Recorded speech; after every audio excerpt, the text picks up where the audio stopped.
Social মিডিয়ায় ট্রেন্ডিংয়ে উঠে এসেছেন দক্ষিণী তারকা তামান্না ভাটিয়া। এর নেপথ্যে রয়েছে সম্প্রতি তার স্ত্রী 2 ছবির আজকি রাত গানটির মুক্তি, যেখানে নতুন মোহময়ী রূপে অতীতের গতানুগতিকতাকে চ্যালেঞ্জ ছুড়ে দিয়েছেন অভিনেত্রী। তার প্রশংসায় পঞ্চমুখ অনুরাগীরা। অধিকাংশ ভক্তের ভাষ্য, বলিউডে কারিনা কাপুরের হাত ধরে যে জিরো ফিগার ধারা শুরু হয়েছিল তারই যোগ্য উত্তরসূরি তামান্না।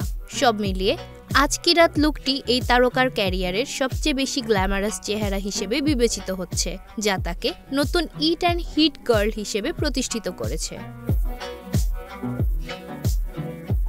তবে নতুন গানে তামান্না যেভাবে মন জয় করে নিয়েছেন অনুরাগীদের, তা মোটেও সহজ কাজ ছিল না।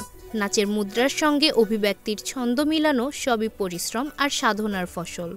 প্রোটিন, আয়রন ও ফাইবার সমৃদ্ধ প্রাণ টোস্টের আবেশে সবাই কাছে আসে। এক সাক্ষাৎকারে আজকি রাত গানের নৃত্য পরিচালক বিজয় গাঙ্গুলি জানান, তামান্না 1 সপ্তাহেরও বেশি সময় ধরে প্রতিদিন অনুশীলন করেছেন। এমনকি যখন তিনি ভালো অনুভব করছিলেন না তখনও। তার এমন কঠোর পরিশ্রম ও একাগ্রতা ছিল সত্যিই অনুপ্রেরণাদায়ক।